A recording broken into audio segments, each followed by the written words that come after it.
This is KUGAN CASSIUS for Eiffel TV in association with Macklin's Gym Marbella. We're in Berlin for fight week for Abraham versus Smith 2. With me, coming as part of the Smith team, Anthony Crolla. How are you? Yep, I'm good, Kug. How's things, mate? Very well, yeah. Looking forward to hopefully Paul Smith becoming world champion this Saturday. Likewise, mate, likewise. I know Paul's, you can't wait for it. Like I say, you've just been sat downstairs in great spirits night before the weigh-in, and like I say, hopefully he come very close to doing it last time. Hopefully he can go one better and bring home the title now Sunday. Well, Saturday night. Saturday night, yeah. Sunday morning, I'm sure the celebrations will continue too. It'll be a big party, yeah. Obviously, not bittersweet for you, but you know, seeing one of your sort of teammates fight for a world title could remind you of the fact that you didn't fight for a world title at the end of January when you were meant to. No, honestly, not at all. Listen, I mean, don't get me wrong, when it's there and Paul's walking out and stuff, and that's, you know, the ring walk for his world title fight, you know, I might think what if, but certainly no sort of bittersweet. I'll be absolutely made up. I'll be, you know what I mean, be proud as anything if we can do that tomorrow night. Saturday night, I keep getting my days mixed up, Kug, I'm sorry. We all are. I know, because of the long day of travelling, but yeah, it's, no, it'll be brilliant. Like I say, Paul was training alongside, day in, day out for a number of years. A good mate, not just like you say in the boxing, not just a gym mate, he's a friend as well, and honest to God, I'd be so made up if you can do it tomorrow, Saturday night. Saturday night. Just say tomorrow night, don't worry. But actually, by the time this goes out, yeah, true. It will be tomorrow night, so night, that'll be alright. That'll be alright. Yeah, I mean, listen, bittersweet's probably the wrong word. I just, you know, I meant it. Yeah, no, I know what you mean. Yeah, it's like you say, I should have had my big chance last month, but obviously, you know, it was well figured what happened, and it couldn't be. But listen, hopefully my chance will come again sometime later in the year, whether it be summer or whether it be after that, and I get my chance for a world title. I haven't spoke to you obviously since I know like you've been hounded and not hounded, but obviously I know what you mean. The situation that you were involved with that resulted in you not having the title fight. But I mean, looking back on it now, first of all, do you regret getting involved in the situation you was in? No, I've said it from the start. I don't regret it, and without sounding like an hero, I've said this as well. The same would happen again because it's just sort of a natural reaction, and you know, it's something that I can't, you know, you can't help. There's thousands, millions of other people who probably do the same. It's one of these like situations where it probably, I'm assuming, happened very quickly in your head, and actually what happened where, you know, people sort of think, oh, you know, why was Crolla get involved? You know, he's got a big world title fight coming in, but you don't really think of those things at the time. No, not at all. It was like you say, it all happened so quick, and it was just sort of natural reaction. So that's right. Now I think back now, and people think, or I think, well, if I wouldn't have done this, wouldn't have done that, but it just all happened so quick. It couldn't really, in a weird way, I didn't have time to think about what happened. Were you surprised at all by the amount of positive feedback and just general messages to you that you got full support of the boxing world, which you would do, but it's the people outside that as well that sort of took to this as well? Honestly, it meant so much to me and so much to my family. I was in hospital, lying in hospital, and even though I was a bit groggy and then that when I'd wake up and stuff like that, like my partner or my little brother or whatever, would be like, oh, here's a tweet off such a body, or here's a Joe message, there's a card here off such a body. It was it meant the world to me and to my family. Honest to God, I was humbled by the support. It was like you say, we all know how good the boxing world is when something happens and they rally together. But yeah, not just the boxing world, from like people in the community from different sports and everything. The support I had from everyone was unbelievable. Obviously, people like Wayne Rooney has been constantly obviously tweeted about the programme the other night. It was on the new TV, which I haven't yet seen, but Joe showed me a bit. Showed me a bit of it, so I'd like to actually ever watch that. But people like that have been obviously in full support of you, which again must give you some sort of, I don't know what the word is, but honestly, no, I am a bit sort of humbled by it. I'm a bit like, wow, when like you say, the programme went out last night on MUTV, and there was sort of great feedback on that. Just sort of, obviously it went up to the accident, but before that, just like going to my old school, my old primary school, and just sort of where I grew up and stuff like that. It was really good. So hopefully now there can be a next chapter in me fighting for a world title.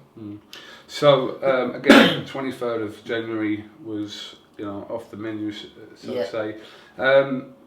Derry Matthews was handed the opportunity to fight Richard ABRIL on the 6th of March, which was the case for quite some time, and now Derry's sort of in a situation where ABRIL's had to pull out the fight through to a viral infection, I think it is. I think they've been rescheduled now, I believe, for the 18th of April, so we'll have to see how that pans out, see how state ABRIL's in by then, but obviously they'll know in time, but they must have.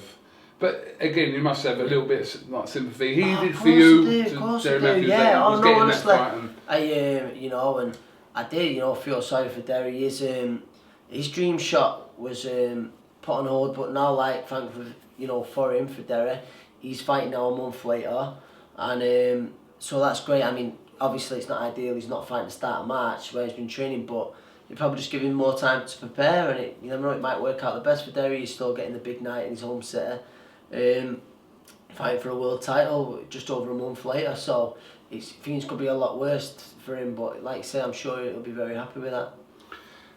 Derry Matthews, obviously in the build up to that fight a few weeks ago, countless times said that he'd be prepared to give you but sort of angle a shot with you because of obviously the situation, and then you have already fought twice before, etc.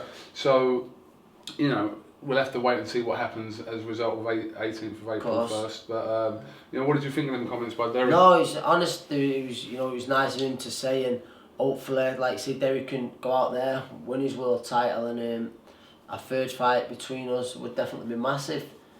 Like I say, hopefully that can happen later in the summer. I know there'll be a few sort of promotional sort of issues, sort of what would need sorting out, but hopefully they could be sorted out, and for the world title in arena, I'm sure it'd pack out an arena. Be a big fight for both of us. Absolutely.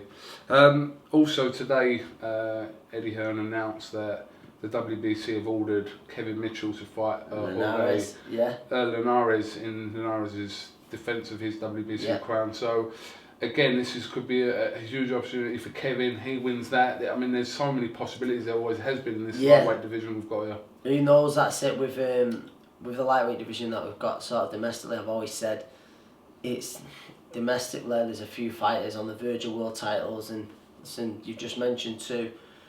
In the next few months, we could have 2 world champions from Britain in the lightweight division in both Derry Matthews and Kevin Mitchell. So, like I say, I mean, they're both in tough fights. We know that, but they both get the tactics right on the night. A few things go their way, then it's very possible we could have 2 world champions. Going back to obviously what happened with you, was there a point, you know, in the immediate aftermath of that where you seriously considered whether you'd box again? No, honest Kugan, I never stopped. I never ever stopped believing, or I was, as soon as it happened, straight away I was like, I knew I had to be positive thinking, and a good positive attitude, and honestly, from the day, a few hours after I woke up from the operation, I was like just thinking about coming back, thinking when I'd be back, trying to work things out in my head weeks wise, you know, how long I'll be back, and I've recovered. I'm still recovering, but I mean, I've recovered. The recovery's going brilliant. It's going really quick. I'm well ahead of schedule, well of sort of expectations in like what I'm doing. Like I say, now I'm in the gym. The only thing, obviously, I can't spar yet. I can't run yet, but there's a lot of things I can be doing in between. Like I'll be on the row. I'm punching fine. Punch bag, pads. Like I say, so I can put in a lot of work. There's lots of different ways, strength work that I can get myself fit. So that's what I'm doing now, trying to build myself back up. I'm enjoying it as well. Good to be back. Like I say, once you're awake, you realise how much you miss something. And I'm in love with boxing anyway, but even more so when I was hobbling around and stuff like that. I was climbing the walls, you know, just sat there with my foot up. It was tough. So it was something I look forward to. It was something I couldn't wait to get back into.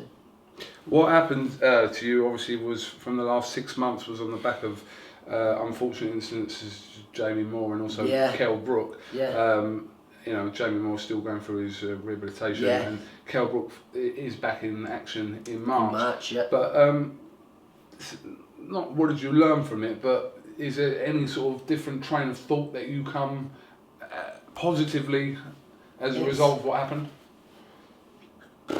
It's a strange one, isn't it? Do you know what I mean? It's but I just, you know, I don't really know, as in, obviously what happened, like I say, was unfortunate, but it makes me realise how lucky I was. Some people would say, how can you say you're lucky?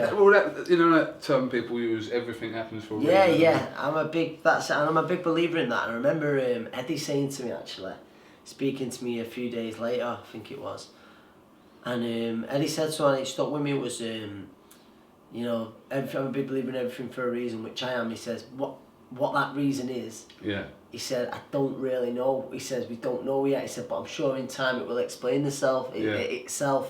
So I do believe in time, you know, there'll be a few answers there for me, for it, you know, to see clearly why it happened, but the reason for that happening.